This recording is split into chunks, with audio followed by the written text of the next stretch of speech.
We have an electrifying show for you tonight. We're going to start by talking about the future of electricity. It's a topic that is gaining more and more focus here in the Northwest. Behind the scenes, there's a fair amount of hand-wringing as fewer coal plants are around to provide dependable, although dirty, electricity. And it's happening at the same time that demand is skyrocketing. So, electricity and its future, that's our big story tonight. The power grid used to be kind of a one-way street. Electricity was made at a plant and then sent to the buildings that need it to power things like lights and appliances, heating and cooling, that sort of thing. But these days, things are a lot more complicated. We have many more things that need that electricity. And on top of that, demand is growing as climate change gets worse and we move away from fossil fuels. So, where is all that power going to come from? You ask that question of us all the time. It's a great question. And it was also the focus of a summit in Seattle last week. The Pacific Northwest Energy Summit was hosted by Washington Senator Maria Cantwell and Oregon Senator Ron Wyden. They, along with utility companies and representatives from local tribes and officials from the U.S. Department of Energy, talked about the changes that we need to be making in order to meet the growing need for electricity. Here's Crystal Ball from the Pacific Northwest Utilities Conference Committee. Among other things, they track electricity usage in the Northwest and make forecasts on future needs. We see great value in tracking the trend from year to year. And what we have seen in the last 2 years is remarkable. We are seeing a surge in demand for electricity that exceeds PNUC's previous forecasts. And this year's, the 2024 update to the Northwest Regional Forecast projects demand could increase by 30% in the next 10 years. That's an increase of 7,000 average megawatts, or enough electricity to power 7 cities the size of the city we are in today, Seattle. So, big demand, and it's growing fast. And by the way, what an amazing name for somebody who's looking into the future for energy forecasts. Ball says that there are 3 main reasons why they're expecting the increase. First, the trend toward electrification in homes and cars as we try to reduce fossil fuel usage. Also, the growing development of data centers throughout the Northwest. Those are the physical buildings that hold tech infrastructure for companies and also power artificial intelligence. And more high-tech manufacturing, things like semiconductor manufacturing, which lawmakers are trying to move back to the U.S. Right now, those leaders say our grid can barely handle the demands currently placed on it. Take extreme weather, for example, the time when you really want to have a reliable source of power.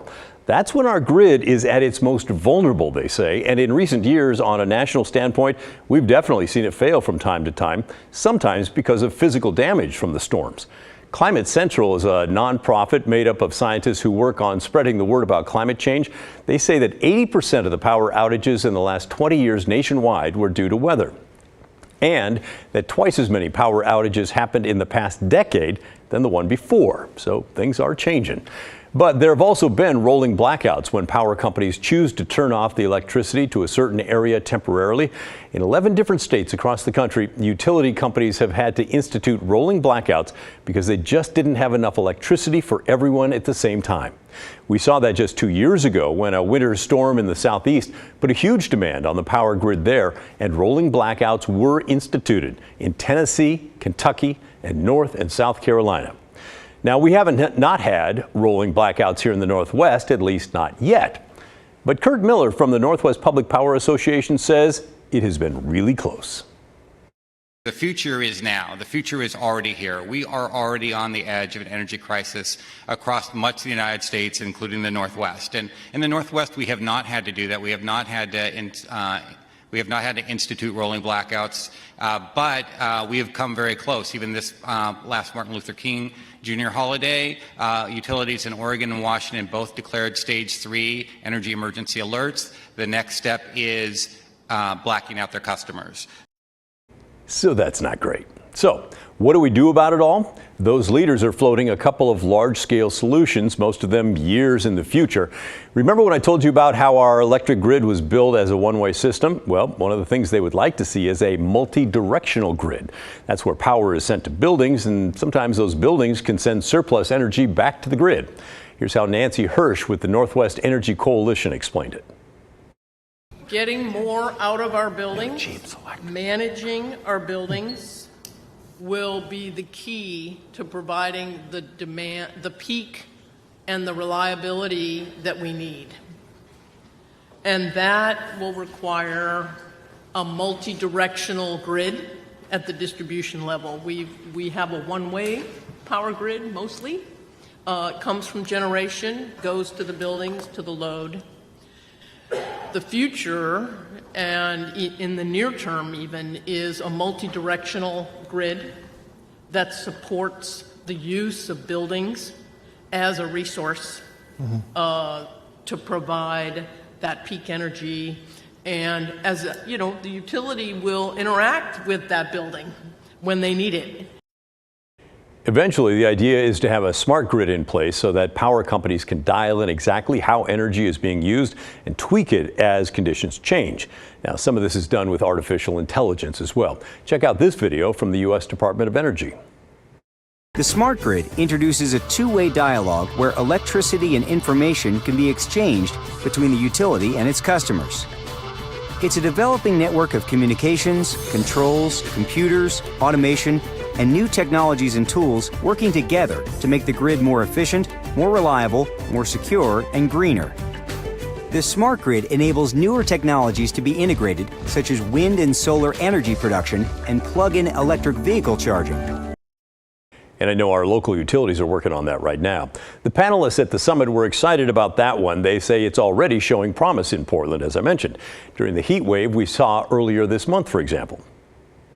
Portland General Electric experienced its largest electricity demand shift in the company's history. And last week, during this prolonged heat wave, Portland General Electric customers were able to contribute 100 megawatts on Monday and Tuesday in shifting demand. That's remarkable.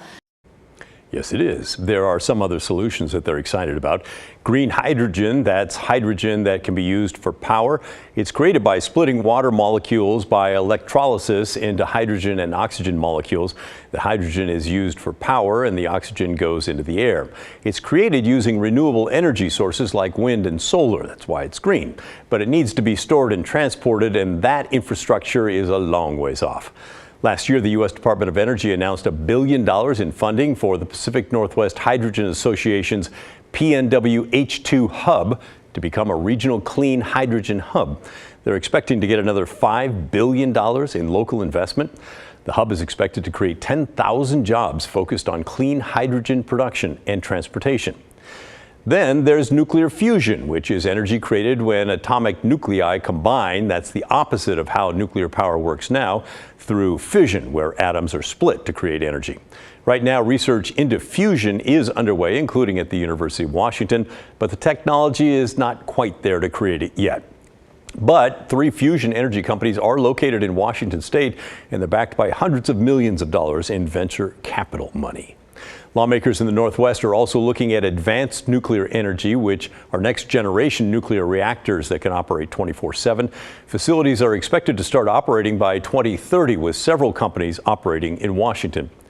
And new energy storage technology is advancing, including long-term storage. The Pacific Northwest National Laboratory is working on that one. But Miller from the Northwest Public Power Association says the Northwest is still woefully behind when it comes to the build-out of all the infrastructure, and that there are big barriers still in the way.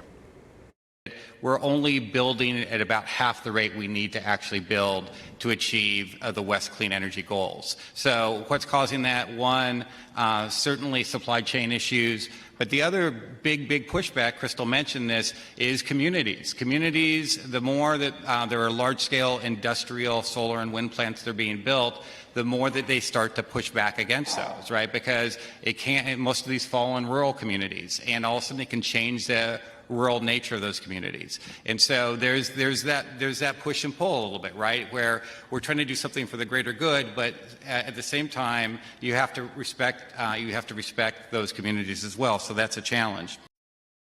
Now, several of the leaders at the summit proposed coming up with a regional planning team to work on all of it together.